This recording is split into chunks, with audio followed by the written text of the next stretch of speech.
ગઈકાલે સવારે અમારા પીઆઈ આર કે ગોહિલ છે, મહુધા પીઆઈ, એમને મહુધાના એક આગેવાને વાત કરેલી, ફોન આવેલો કે મહુધાની સીમ જે છે એની અંદર એક યુગલની ડેડ બોડી મળી છે અને પૂરેપૂરું શંકાસ્પદ જણાય છે. મહુધા પીઆઈ તાત્કાલિક અમોને જાણ કરેલી, એટલે અમે એલસીબી, એસઓજી તમામ ટીમો તાત્કાલિક ત્યાં રવાના થયેલા અને મહુધાની જે સીમ છે ત્યાં એક ઓરડીની બાજુમાં જે ખુલ્લા ખેતરની અંદર એક પલંગ ઉપર એક જેન્ટ્સ સૂતેલા હતા અને નીચે જમીન ઉપર એક બહેન, બંનેની ડેડ બોડી મળેલી અને સ્પષ્ટપણે જણાઈ આવતું હતું કે એમનું મર્ડર થયેલું છે. એટલે તાત્કાલિક જે ડેડ બોડી છે એની ઓળખ માટેની કાર્યવાહી કરેલી. ડેડ બોડીની જે બંને ઓળખ થઈ ગયેલી, ત્યારબાદ અન્ય જિલ્લા પોલીસની પણ મદદ લેવામાં આવેલી અને ખાસ કરીને આ ઘટનાને,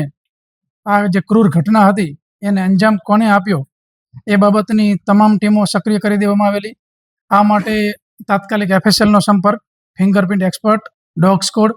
તમામને જગ્યા ઉપર બોલાવી અને સાયન્ટિફિક પુરાવા મેળવવાનું તજવીજ ચાલુ કરવામાં આવેલી. અને જે ખેતરમાં બન્યું છે અને બાજુમાં જ્યાં ઓરડી છે એ ખેતરના જે માલિક છે મહુધા ગામના, એમની ફરિયાદ લેવામાં આવેલી અને જે બે વ્યક્તિના મર્ડર થયા હતા, એટલે મર્ડર વિથ બળાત્કારનો ગુનો દાખલ કરી અને અમારી તમામ ટીમો તાત્કાલિક એક્ટિવ થઈ ગયેલી. આશરે અમારી 10 જેટલી ટીમે human intelligence, technical intelligence, CCTV footage, અન્ય કોલ ડિટેલ રેકોર્ડ્સ, શંકાસ્પદ લોકો, તમામ લોકોની પૂછપરછ કરવામાં આવેલી. કારણ કે આ જે બંને વ્યક્તિ હતા એ પોતે ઘરેથી ભાગી ગયેલા હતા, પ્રેમી યુગલ હતું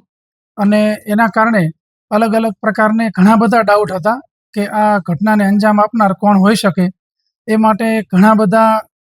યુગલના રિલેટિવ્સ, અન્ય શંકાસ્પદ લોકો, ગુનાહિત ઇતિહાસ ધરાવતા લોકો અને ત્યાંના અન્ય લોકો, એવા અસંખ્ય લોકોની, આશરે 70 લોકોની પૂછપરછ કરવામાં આવેલી અને અમારી જે 10 ટીમ હતી એ અલગ અલગ દિશાઓમાં તપાસ કરતી હતી. આ દરમિયાન અમને જે અમારી એલસીબી ટીમના હેડ કોન્સ્ટેબલ ઋતુરાજસિંહ છે એમને એક ઇન્ફોર્મેશન મળેલી અને નેત્રમના જે અમારા કેમેરા છે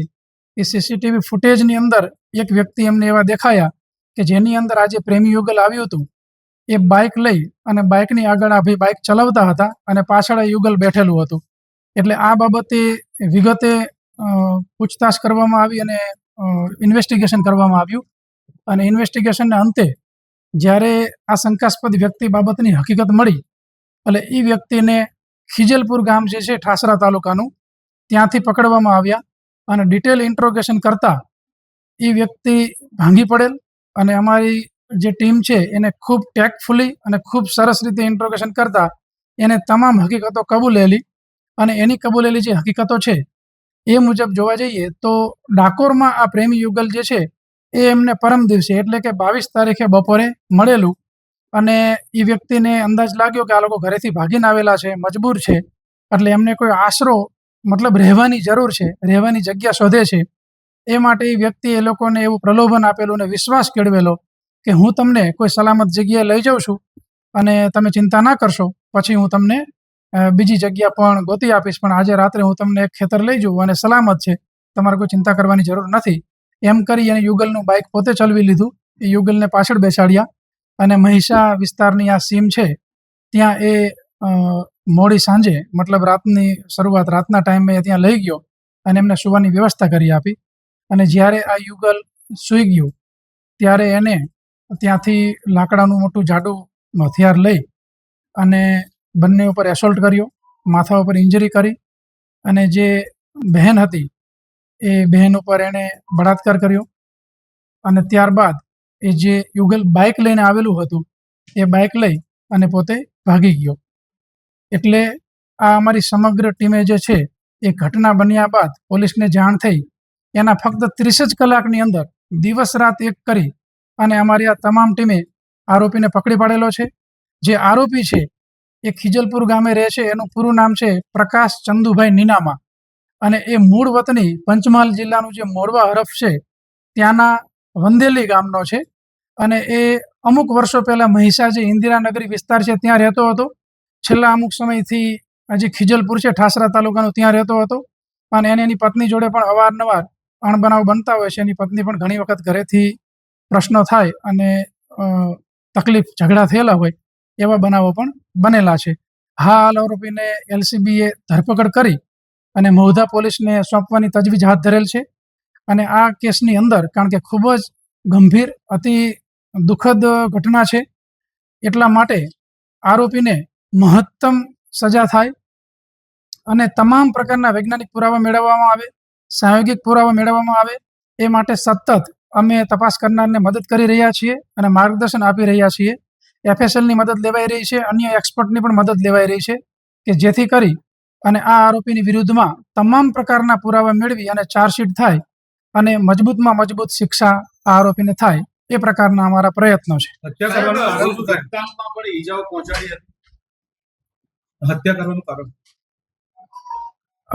આ લોકો જે છે એ યુગલને જ્યારે આરોપી લઈને આવ્યો અને ત્યાં સુવડાવ્યા ત્યારે આરોપી જે છે એ દુષ્કૃત્ય કરવા માંગતો હતો બહેન જોડે અને એને ખબર હતી કે આ ભાઈ પોતે સાથે છે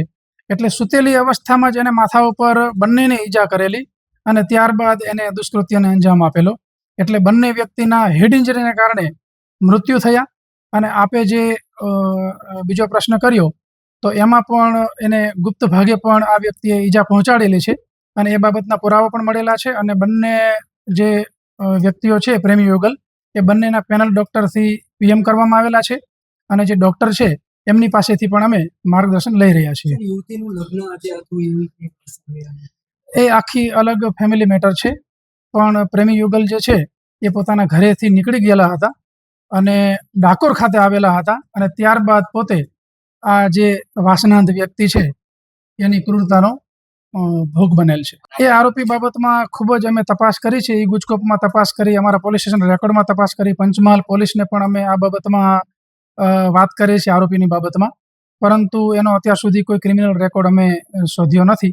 અને ખાસ કરીને આરોપીને આજે ધરપકડ કરવામાં આવેલી છે એટલે નામદાર કોર્ટમાં રજૂ કરી અને એના પૂરતા રિમાન્ડ માંગવામાં આવશે અને રિમાન્ડ દરમિયાન પોલીસને ઇન્ટ્રોગેશનનો અને અન્ય પુરાવા ભેગા કરવાનો પણ પૂરતો સમય મળશે. એટલે એક પણ પુરાવો છૂટી ન જાય એ માટેની ટીમ બનાવવામાં આવેલી છે અમારા અધિકારીઓની અને એફએસએલ અધિકારીની અમે સતત માર્ગદર્શન લઈ રહ્યા છીએ કે જેથી કરી અને વૈજ્ઞાનિક પુરાવો ખાસ મેળવી શકાય.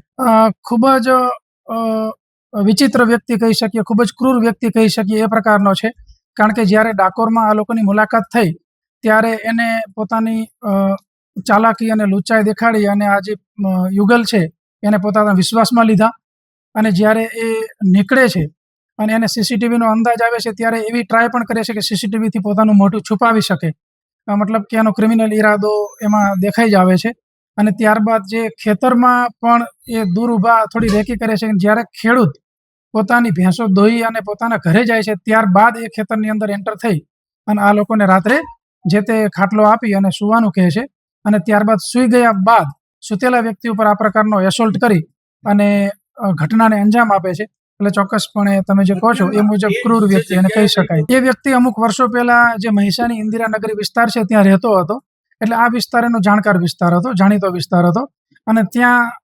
ખેતરના અંદરના ભાગમાં લઈ ગયો હતો. એટલે એ સલામતી માટે પણ લઈ ગયો હતો કે અહીંયા એ લઈ જશે તો એને કોઈ વ્યક્તિ જોઈ નહીં શકે, કારણ કે ઘટના સ્થળ આપે પણ જોયું હશે, આપને પણ અંદાજ આવે જોઈને કે એ જે જગ્યા છે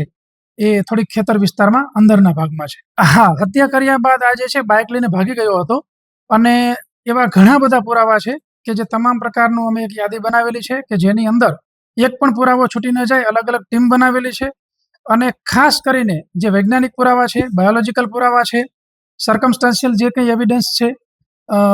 અન્ય લોકો રૂટ ઉપરના ટેકનિકલ એવિડન્સ મળતા હોય, કોઈ જ બાબત છૂટી ન જાય એ માટેની આખી અમે યાદી બનાવી છે અને તમામ પુરાવા એકઠા કરી અને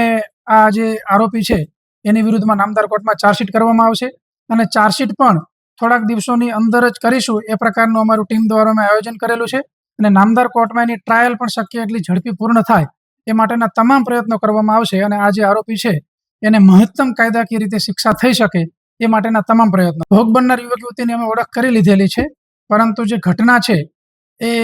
સ્ત્રી ગરિમાને લાગે એ પ્રકારની છે એટલે એની ઓળખ અન્ય રીતે વિગતવાર આપવી યોગ્ય નથી.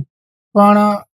જે સૌથી પહેલું કામ જ અમે જે યુગલ છે એની ઓળખ કરવાનું કરેલું કે જેથી કરી અને આ ક્રૂર ઘટનાને અંજામ આપનાર જે વ્યક્તિ છે, જે આરોપી છે એના સુધી પહોંચી શકાય એટલે એ ઓળખ થઈ ગયેલી છે અને એના આધારે જ પછી અમે આગળ તપાસ આદરી શક્યા છીએ. આરોપીના અગાઉ એક પત્ની હતા, એ હાલ નથી, અને જે અત્યારે એના બીજા પત્ની છે એની સાથે પણ એને ખૂબ અણબનાવ બને છે. આરોપીને બાળકો છે, પરંતુ એની તમામ અન્ય વિગતો જે ફેમિલીની એ બધી અમારે હજી હવે મેળવીશું, કારણ કે હમણાં જ આરોપીની થોડાક સમય પહેલા ધરપકડ કરવામાં આવેલી છે અને એલસીબીએ ધરપકડ કરી અને મૌધા પોલીસને અમે આરોપી સોંપી રહ્યા છીએ અને તમામ પ્રકારની પૂછપરછ થાય, એને ફેમિલી બેકગ્રાઉન્ડ મેળવવામાં આવે. એનું વતન જે છે એ પંચમહાલ જિલ્લાનું મોરવા હડફનું વંદેલી ગામ છે, એટલે ત્યાં પણ અમે પંચમહાલ પોલીસના સંપર્કમાં છીએ અને આરોપીની કોઈ પણ વિગત બાકી ન રહી જાય એ પ્રકારના અમારા તમામ પ્રકારના પ્રયત્નો રહેશે. આરોપી જે છે એ છૂટક મજૂરી કરે છે, ક્યારેક ડ્રાઇવિંગ કરતો હોય છે, ક્યારેક કોઈના ઘરે મજૂરીએ જાય, અગાઉ કોઈ પોલ્ટ્રી ફાર્મમાં પણ કામ કરતો હતો, પણ કોઈ એનું ફિક્સ જે કાર્ય હોય એવું કોઈ નોકરી કે એવું કંઈ નથી, પણ છૂટક જ્યાં કંઈ કોઈ પણ પ્રકારનું કામ મળે તો એ પ્રકારનું કામ એ કરી લેતો હતો.